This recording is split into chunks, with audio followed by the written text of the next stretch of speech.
Ephesians 3:20. Ephesians 3:20. Ephesians 3:20. Ephesians 3:20.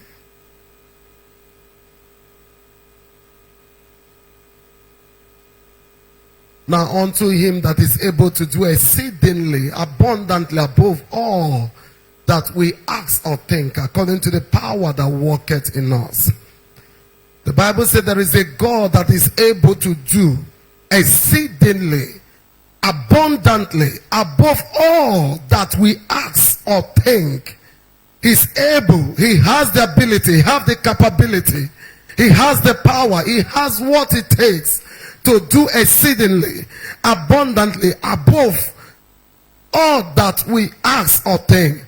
How is he going to achieve it in us? It's according to the power that worketh in us.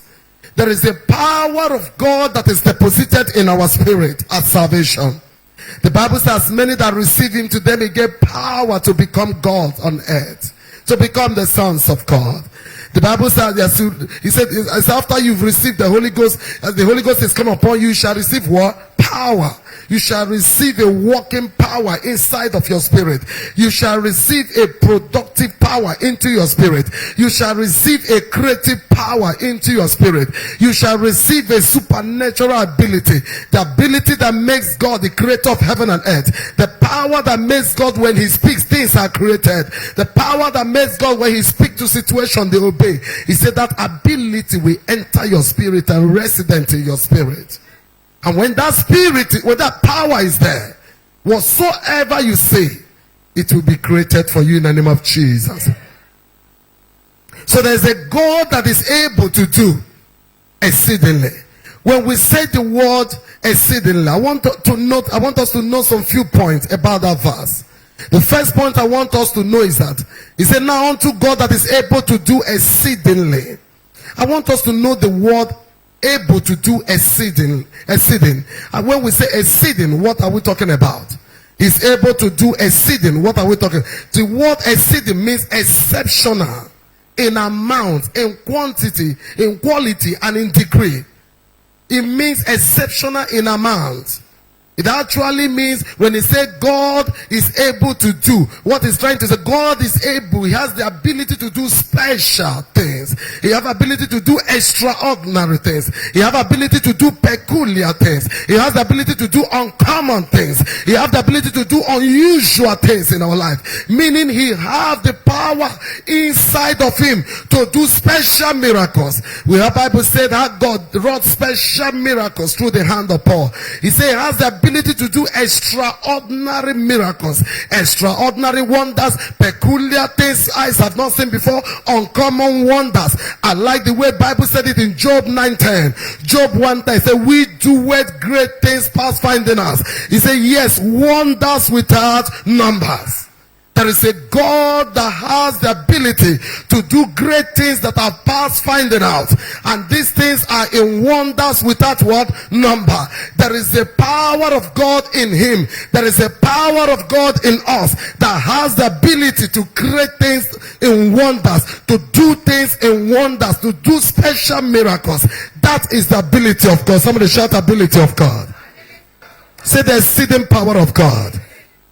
So when the Bible says God is able to do exceeding, it means he has the ability to do exceptional things. Are you getting it? He has the ability to do extraordinary things. He has the ability to do peculiar things. He has the ability to wrought unusual breakthroughs in your life. And I prophesy to you by the Spirit of God, let that power of God that is resident here, let you wrought special miracle in your life this day in the name of Jesus. I decree whatsoever that stands as a mountain in your life, let the ability of God crush them in the name of. He has everything it takes to multiply that thing he has done in your life in 1 million folds. He can do it exceedingly. He can supply money to you abundantly. He can supply favor to you abundantly. He can supply ability to you abundantly, very plenty. He can supply children. He can supply favor. He can supply. He has a multiplying power to do things things in a in a mighty or surplus way.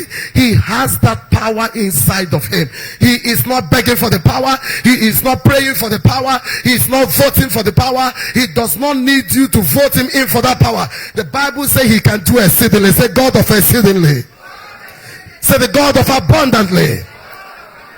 He's the God of plenty. You say, what he's trying to tell us that I can make it plenty. I'm a God. I have the, if you are the capacity of being a millionaire, I have what it takes to make you a billionaire. If you are in the capacity of having 2 children, I have what it takes to make you have 10 children. Can't you see? I can even make 16 children to come out of your womb. Don't ask me how I will rearrange them in your womb. Praise the Lord. I have what it takes. I have what it takes. I have what it is. I can multiply it. I can make it. You saw in Abraham, he said, I'm the God. He said, I can make you multiply. I will make your seed multiply like the stars of the heaven. That is telling you I'm a God of abundantly. I'm not only the God that can do it, but I can make it what? Abundantly many. I can do it more. I can do it more. If you think the one I've done that is making you to rejoice, he said, relax, I can do more. I can do greater than where you are. I can bless you. I can slap you with blessings that you cannot recover from. When it comes to me doing things abundantly, I don't work with age. I can make you become the president of Nigeria at 95 years. Who will ever believe that Donald Trump, with all he did at his old age, that is when God made him the prime minister, made him the president of America? There is nothing I cannot do. The time of men is not the time of God. The things that are impossible with men are nothing to God. The problem is that you are only sure of your own ability. You have not taken time to recognize or study to understand the ability of God, the things he can do and the things he can superdo. Say here. He said, I can do abundantly. I can multiply it. I can do it. Did I not prophesy? Did I not tell Abraham that through you, through a seed, I will multiply billions on earth? And it's so today. There is nothing I cannot do. Did I not say to you, even in old age, I will visit you? He wants to use Abraham to prove to us, I'm a God that can do super abundantly. Even when men said that he's old, he has passed the age of making a woman pregnant. Can you imagine? He did not only make the wife, he did not only knew his wife Abraham. Do you know that Sarah? After Sarah died, Abraham took a wife again. Come on. Abraham took wife again and that bare him children. Have you seen in the Bible? Yes. This is showing the super abilities of God. We're not talking about you. We're talking of the God inside of you. So I have what it takes to do abundantly. I have what it takes to do exceeding. I can multiply it. You might be crying, oh, I don't have children. That's why I used to tell people, anytime you're waiting on the Lord, fear not. He said, let me give you the permanent check for those that are waiting on me. He said, they that wait on the Lord shall never be put to shame. He said, don't compare yourself to anybody. You might think they married first before you, and behold, they have gotten 5 children. But when I will make you arrive to the scene, just one concession, you will drop 6 children. You might think that you are that God has forsaken you. Nothing will be written about you. They have built upstairs. They have bought cars. But when God will make you a match, you will discover the house, the duplex that they took 3 years to build, you will build it under 4 months. The duplex that I've been bragging about, now you are talking about estates. Am I talking to you? That is the God that can do abundantly. God is not true with you. At times, the particular way you think is the way, he will keep quiet and watch that way to close. Because that has been your source. Oh, my source has been my husband. Oh, my source has been my wife. Because my wife is working with NDDC. Because my wife is working with NAFTAC. Because my wife, God can decide to cross that road. And watch and see. And when you say it's over, God can use what you least imagine to bounce you back. To show you I am God. That the heart of kings are in my hand. I turn it to any direction I want. No wonder the Bible said, he said they put their trust on men. He said they are like desert. He said, but those that put their trust in the Lord, he said they will fear no heat. You don't know where it's coming from, but it will come. You don't know how it will open, it will open. Maybe the source you've been worshiping, thinking it's the next door God is about to open. Maybe God blessed you in the family. You'll be bragging, insulting everybody because now you are driving cars. You and your family is reigning every day. No, shut up. That is just too small. When it is you, don't rejoice yet. Because the person rejoicing to you don't know what they will become. You don't know what they will become. So rejoice only about your own. When those one, you see those one rejoicing with you, they're all suspect. That celebrating does not mean we end with you. He's a God of settlement. And I decree, let that God settle you in this service. If there be any door that been shut in your family, if there be any door that has been a source to your family that has been shut, I decree under 21 days, let the God of heaven, the God of abundance, open a new divine door for you. Like your amen is louder, it will happen. There is a door you've been enjoying for long. Tell your neighbor it's too long. There is another door you must experience. I prophesy, let my God break a new door for your family.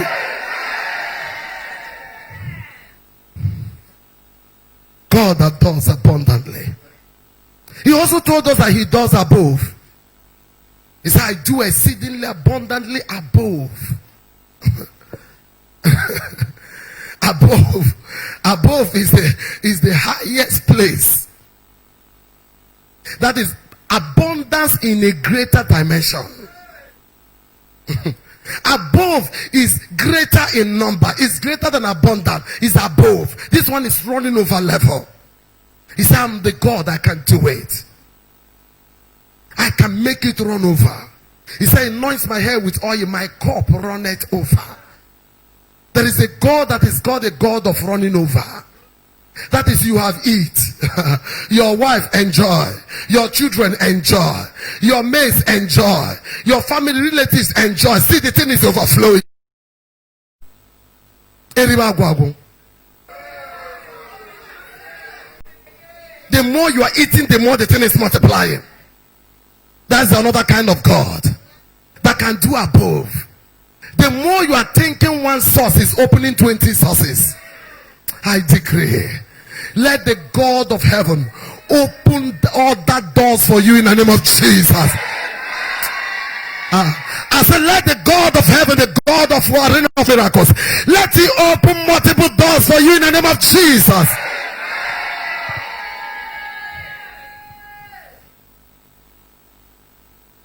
The next thing I want us to learn from God is able to do exceedingly abundantly above all that we think or ask. The next one is what we ask.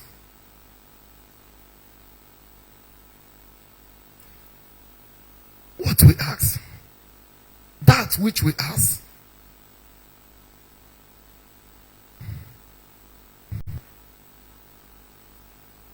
That which we ask, He can do it. The Bible says in James 4:2-3. James 4:2-3. That which we ask, He can do it. He said, you lust and have not. You kill and desire to have and cannot obtain. You fight and war, yet have not because you ask not. Continue. James chapter 4:2-3. You ask and receive not because you ask amiss. that you may consume it upon your lust. Let me have it in New Living. Let me have it in New Living. Please fast. James chapter 4, 2 and 3. You want what you think, you want what you don't have. So you scheme and key to get it. You are jealous of what others have, but you can't get it. So you fight and wage war to take it away from them. Yet you don't have what you want because you don't ask God for it. And even when you ask, you don't get it because your motives are all wrong. You want only what will give you pleasure. When you ask like this, you don't get. God watches your, God is concerned about your heart. When you, I kept on saying this thing. God is interested in your heart. Your heart is what God is watching. Your intentions, your motives behind your request is what God is often asking of. When God sees you are in a wrong religion, and you are serving him in a wrong religion, in a very wrong place. You are seeking him, but you are seeking, you desire to know him. You desire to worship him, but you are in the wrong path. He will send for you, or he will meet you the way he met Nicodemus. That is God. Or he will appear to you as he appeared to Cornelius. You can be in a wrong religion, looking for God via wrong means, via wrong way. But because your heart is clean, God will arrange salvation to come to you. The greatest gift that God can give to you in this life is the salvation of your soul. If God gives you wealth without salvation, it's not a blessing, it's a curse. Should I say it again? If God gives you wealth without saving your soul, it's useless. The Bible says, what will it profit a man and lose his own soul? There is no benefit. The greatest blessing that God can give to you in this life is first to save your soul. All of us here were visitors. One day we will go. And where we are going to is where the soul will remain till alive. No matter how old you are on this earth, maybe you are 950 years. In fact, you are too old, 1,120 years. No matter how old you are, one day you must go. Because one day you must go. One day all of us will go. And there is a place our soul has been assigned to stay, to dwell forever. So the way we do gra-gra on this earth at times, it used to surprise me. You occupy this world.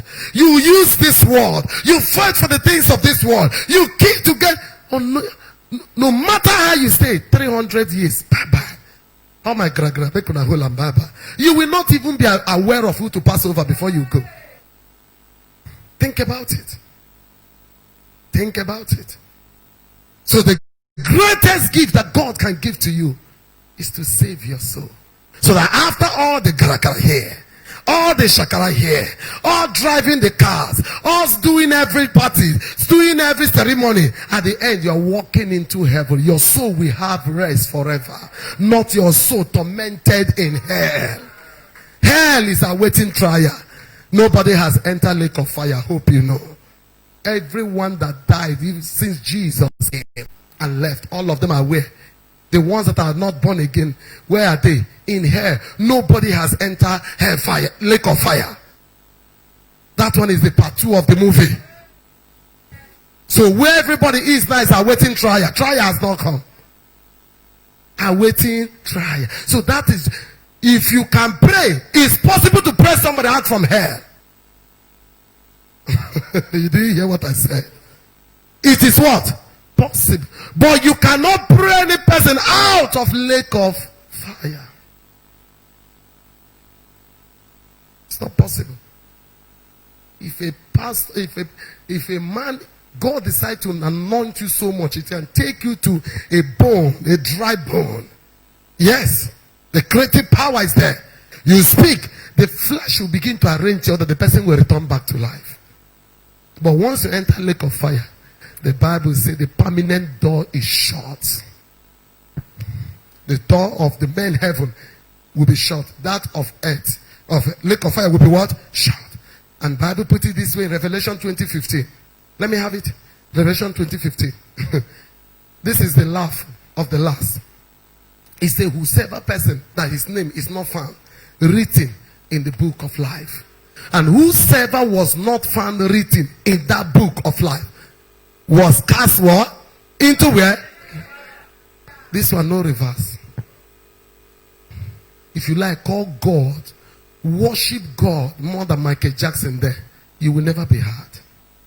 So the greatest gift that God can give to you now, tell him, save my soul.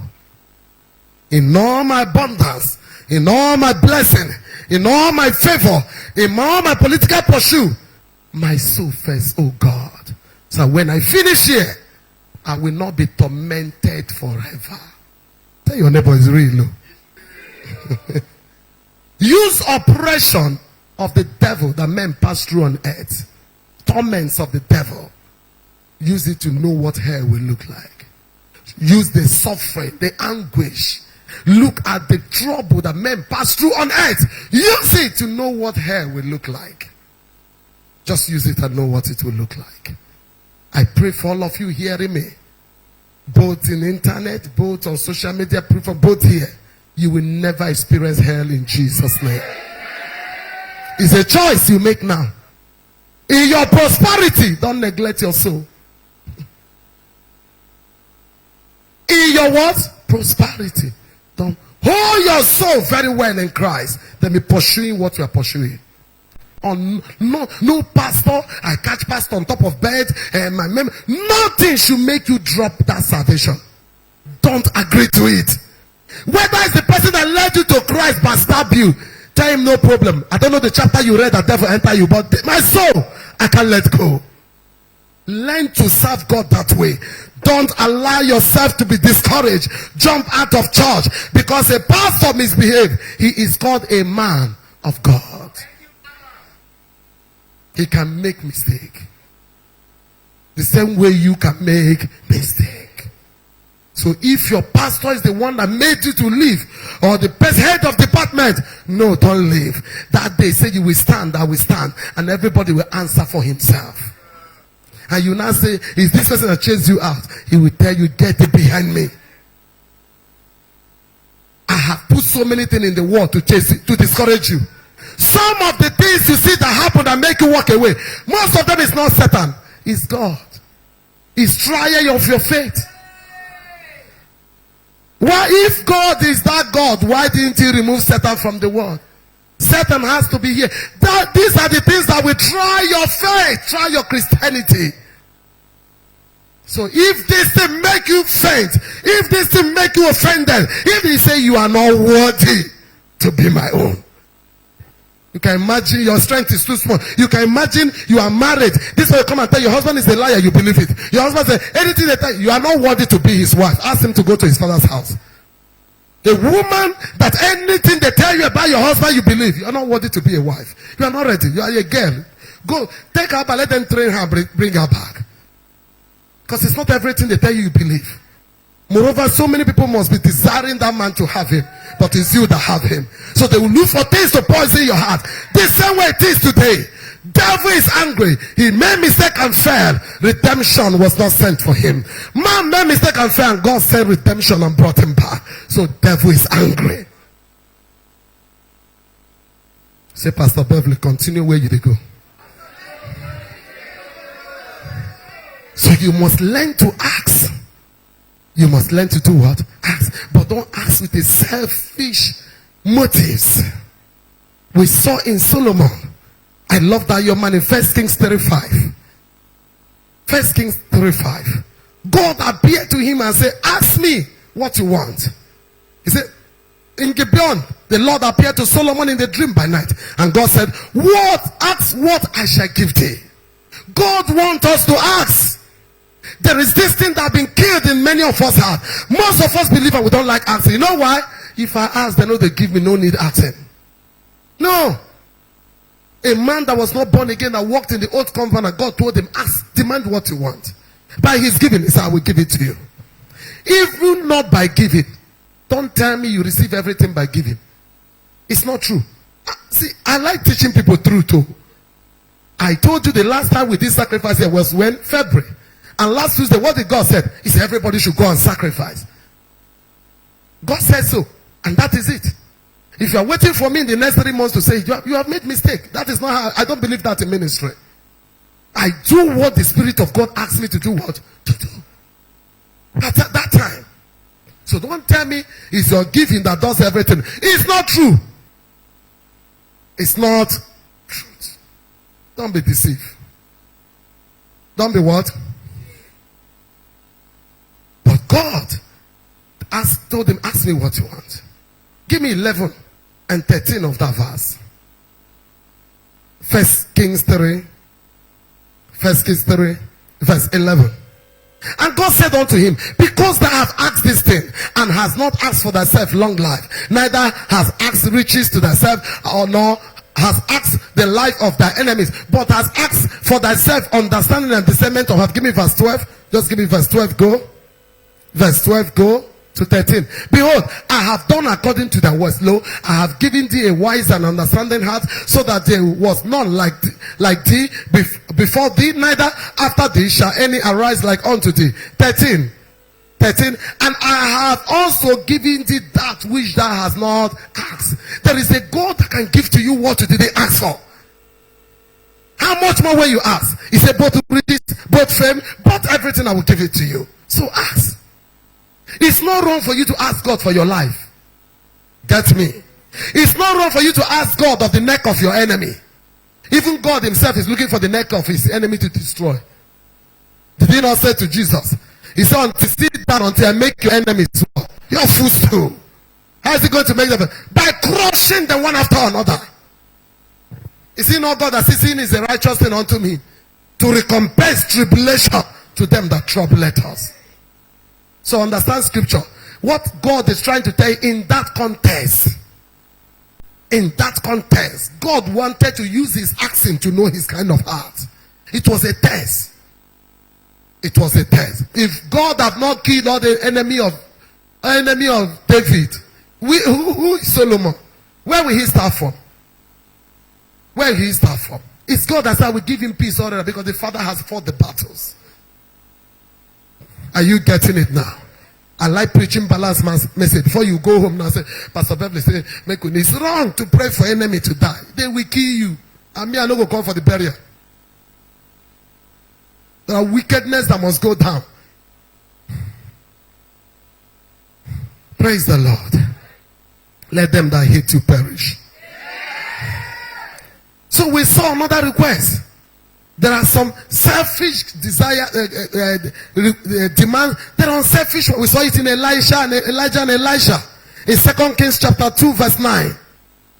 He said, ask what you want. Ask what I shall do for thee before I be taken away from thee. And Elisha said, I pray thee, let the double portion of your spirit do what? Be upon me. Ask. There are things you should ask. Ask God to give you power. Ask God to give you strength. Strength in the spirit and strength outside is not the same. Ask God to make all your bones strong. Ask God to give you ideas to make money. Ask God to give you sound health. Ask. It's not a sin. Ask. And while they were talking, the Bible said, behold, the chariots of fire appeared. And he took the chariot. Imagine two people walking. He pushed Elisha out, and the chariot carried only Elijah up. And while Elijah, the chariot, and his mantle fell down. The young man sat down, was crying. Oh, my father, the God of Israel, and the chariot of Israel. Crying. When he finished crying, he was not, the double portion, I didn't see. He never knew that the secret of Elijah was in the mantle. There are secrets you should not reveal to men. That is your secret code. Revealing it will make you Samson. I said revealing it will make you what? It will take away your eyes. There are things you are not meant to reveal. Those things are the things that make you. Keep them within yourself. And there are people I don't like. Once I meet you under 1 minute, you've run down your life. That is why I put a law. You can't worship here once and twice and see me, except it's emergency. Take time and listen to me. Know who I am before you come to me. You can't just see me 1 minute and download your life to me. What if I'm a fake prophet? And tomorrow, now you have told me all the cars you have. I said the Spirit of God said, I will not look for one magic and pour one to return to blood. If you drive it, you will die. God says you should sow it as a seed. You know they happen? In your talking, talk with wisdom. What did I say? There are things you should say, there are things you should withhold. Learn it as somebody. He's a pastor. Let the Spirit of God reveal the other ones to him. What did I say? Let the Spirit of God do what? There are some you should say. If they ask you, oh, I came here because I need to, don't narrate all your stories. No, don't. For me, it's not ministry. And it's not wisdom. Because you don't know who you are talking to. The Spirit of God said, teach people so. Then if I ask you to narrate, how many will you narrate? Let the Spirit of God that search you, that know the deep things, the deep thought, let him reveal the things that are necessary. I must not know everything about you. Keep yourself to yourself. The problem that brought you, God should use me to solve it. And that ends it. Then stay and worship Jesus. For me, that is ministry. That is why I don't practice the ministry of follow. Follow you to your house. Don't do that. If you see me in your house, purpose. No, that is something. No, that is too serious. Most of you can have. Most of you have pastored you for 7 years. I don't know your house, but I have prayed and tell you things that happened and you came and testify. We can arranging. I want to do deliverance so that you will squeeze 50,000 and give to me. What rubbish! What rubbish! How many deliverance will I go in a week? And I will tie the one I will tie in my skirt. Make sure I wear long as I'm digging one thing. One will fall. I say, look at it, bring it out. Then I tell you people to destroy it. All of you should bring 100. Everybody will bring 100. Cheap ministry. Cheap ministry. Cheap ministry. A man cannot help God. Who's that did and he died? You can't help him. Where God stops, stop there. Go home. Tomorrow you will start again. Don't add lies to your ministry. Say, don't add lies to your ministry. Praise the Lord. Branding up. And that was the mantle he picked. And that's how the Spirit of God came up. So Acts, in 2 Chronicles 24, that was the mantle he picked. And he said, God of Elijah, and he hit it on the banks of River Jordan, and it opened up to him and he passed. And when they saw him, they saw the truth, the Spirit of Elijah doth rest on him. 2 Chronicle. I said, so there are demands that are evil. 2 Chronicle. The people of Judah came to ask help. And Judah gathered themselves together to ask help of the Lord. Even out of all the city of Judah, they came. As a family at times, you gather together. Oh God, we are only asking, help us. God, help. We need help. And God is delighted in such thing. It's not everything you call pastor. Come together as husband and wife. God, for 1 week we are crying for help. Help us on this. You will watch God to appear. Say, well, 1 or 2 are gathered together. I'm there. Learn to do some things yourself and not disturb pastors. And so some of them that make merchandise of everything. Don't do that. Is that okay? So there are evil demands, there are good demands. We saw that of Saul in 1 Chronicle 10:13. 1 Chronicle 10:13. 1 Chronicle 10:13.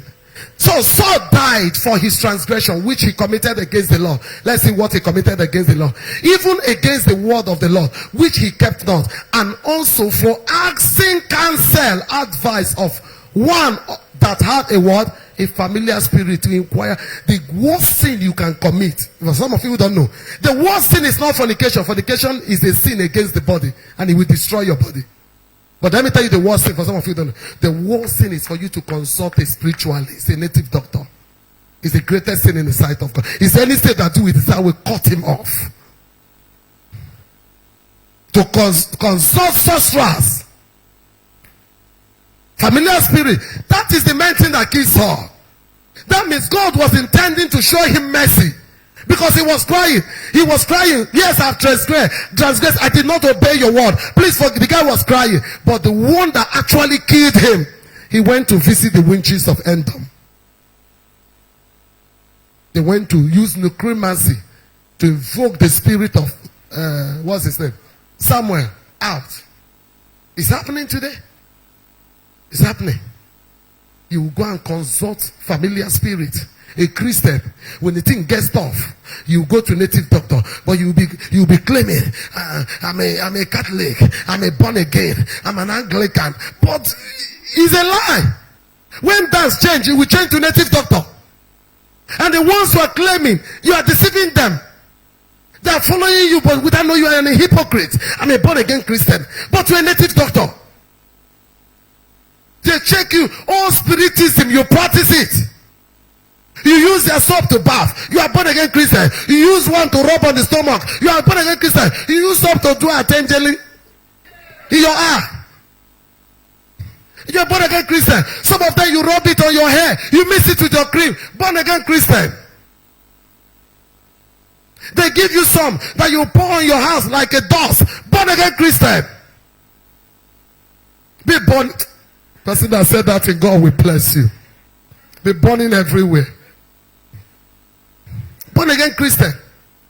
If they say, this thing we don't understand, let us go to shrine and swear. You are the first to say, yes, let us. Born again Christian, the Bible says you should not swear.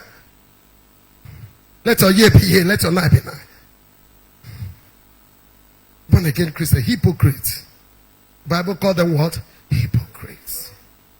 The born again Christian, all kind of mysticism, you practice it.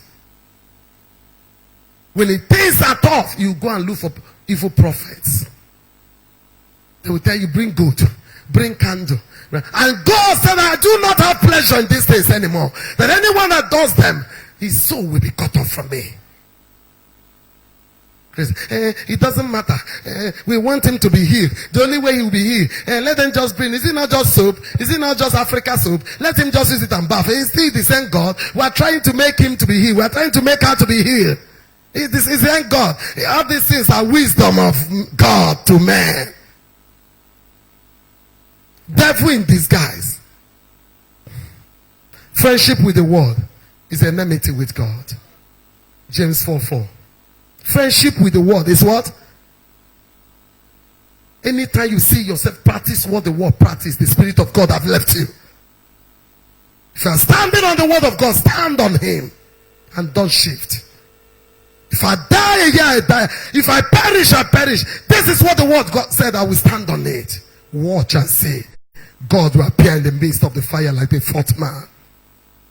Watch and see. He will appear like a wind and divide the Red Sea. Watch and see. He will appear in the lion's den and make lions to be gisting with you. But most times, we don't even wait for the God. We have looked for alternatives. Oh, come on. I'm a born again Christian. I'm a born again Christian. Born again Christian. Born again Christian. I'm a sister. I'm a mother. I'm a knight. Born again Christian. So learn to ask. God say ask. Psalm 2:8. He say ask. I will give you the hidden for an inheritance. Psalm 21:4. He say ask. Ask of life and I will give you life. He says Psalm 105 verse 40, said the people asked him and he gave them abundance. And 105 verse 40, the people asked and he gave them what they want. He gave them abundance, gave them quails, gave them things to satisfy them. Ask. Jeremiah 6:16, he said, ask me the old paths of life, I will show you to you. Ask. Isaiah 45:11, he said, ask, I will show you the paths of life, the ways of life, the old paths of life, I will show you. In Isaiah 45:11, he said, ask. Matthew 7:7, all of us know, he said, ask, it shall be given unto you. He said, I think he said, ask, it shall be given. Seek, you will find. Knock, the door shall be open. He said, anyone that asketh, receiveth. Anyone that knocketh, the door open. Anyone that seeketh, do what? John 14:14 says, if you shall ask anything in my name, I will do it. What else are you looking for? The Bible says in James 1:6, he said, anything he that asks, let him ask in what? James 1:6, in faith. Make sure you ask in faith, not in wavering. But in Matthew 21:22, that is my concern. Matthew 21:22.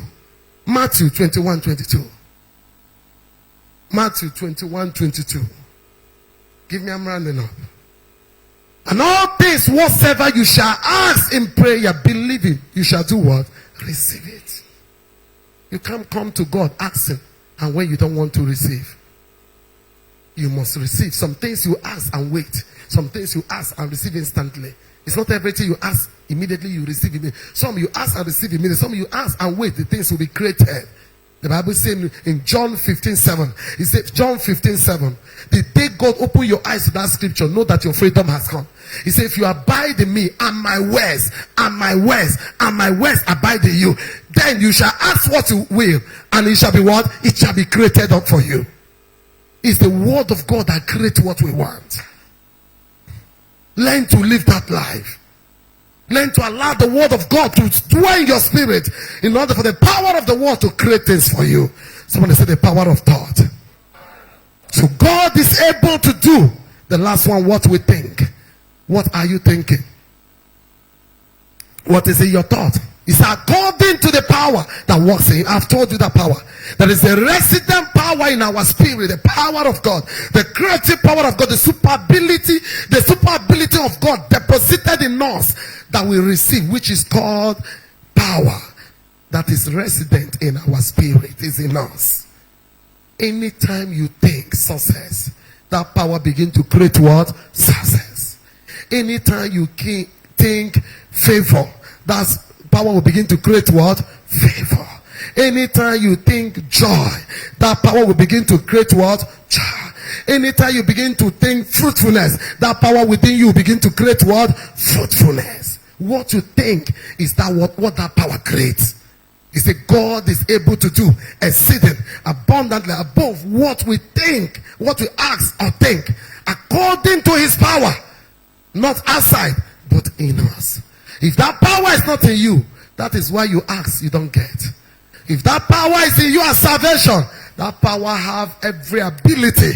You have every ability inside of you to create what you have spoken. Somebody say here. If you hate your physical result, know that your thoughts are bad. Change your thoughts. If you know on your physical, you are manifesting pain, manifesting trouble, sorrow, depression, check your thought. Check what? Your thought. Where is your thought often resident? Where is your thought often dwelling? Where your thought is, that is what it will produce on the outward of you. If you are always experiencing favor, joy, people love you, blessings, is your thought. The Bible says, a man thinketh in his heart, so is he. So where is your thought? So your thought determines your poverty. Your thought determines your riches. Your thought determines your pains. Your thought determines your laughter. Your thought determines your backwardness. Your thought determines your progress. Your thought determines your life. Your thought determines your death. Where is your thought? Are you thinking married? Are you thinking favor? Or are you always thinking failure? That the devil have possessed your heart. That every time your heart is feeling depressional thoughts, The devil is depressing your mind, forcing your mind to think what is evil. Let such power of oppression be broken in your spirit. So the question, ask your neighbor now, who is the driver of your thoughts? Ask him. Who is thinking in you? Ask, as a turn to another neighbor. I say everybody. Ask, who is the driver of your thought? Who is driving you? Jeremiah 29:11. God said of Satan, I know the thought I think towards you. The one I'm thinking in you, I know. This one that is thinking suicide is not me. I don't know who is thinking hatred in you. I don't know who is thinking immorality in you. I don't know what is thinking fear in you. It's not me. What I'm thinking, what the thought I'm always thinking is the thought of good, and it's not of evil, to bring you to your desired end. So what are you thinking? Who is the driver? So there are factors you can use to manifest your desired thoughts. What are these three factors? Number one, meditation. Use what? Meditation. Number two, confession. Number three, prayers. When you learn to meditate, as the Bible says in Joshua 1:8, he said, let this word of God not depart from your mouth. Show you how it will not depart from your mouth. He said, by meditating upon it day and night, that you be able to observe and to do all that is written therein. When you have observed and do all that is written there, what will happen then? He said, then the word that you are meditating, that is inside of you, will do what? Make your way what? Prosperous, and give you what? Good success. That is how it works. So give your heart to what? Meditation. Also another thing that drives the word of God to manifestation for result is what? Confession. When you learn to confess, I am rich, I'm not poor. I'm the head of principalities and power. I have power over unclean spirit. No weapon formed against me will prosper. I'm blessed. I'm not cursed. When you begin to think like that, when you begin to talk like that, lines will begin to fall onto you in pleasant places. Why? Because the Bible said the words that we speak, they are what? Spirit. And they carry life. The last one is prayer. When you begin to pray, learn to arrest a particular verse. Stay with it for 1 hour and pray. Stand there like a soldier. Don't carry too many scriptures. Carry only one verse. Hold it. Maybe you look for a scripture. Christ has redeemed me from every curse. You check your life, nothing is working. It's like there's a curse. Jesus caused the tree and said, little man eat from you. You check, no man is eating for you because you are barren. Carry one scripture, prison that scripture, hold it for 1 hour in prayer. Begin to blast in tongue. Set your thought on that scripture. That scripture will begin to break every forces of curses in your life. It will break it until the light breaks forth. You see yourself shout, yes, I'm free. That is how it works. Don't pray with so many scriptures you don't know what you are praying. Learn to imprison one scripture in your heart. Use it as a weapon. The Bible said the word of God is, you want to describe the word of God, say they are weapons. They are weapons for warfare. And they are not what? Carnal. They have the ability to put down every stronghold. Cast down every high thing that exalts itself against the prosperity of God in your life. Am I talking to your spirit? Learn to tell your neighbor, imprison the word of God. And you bring forth result. Let's be upstanding.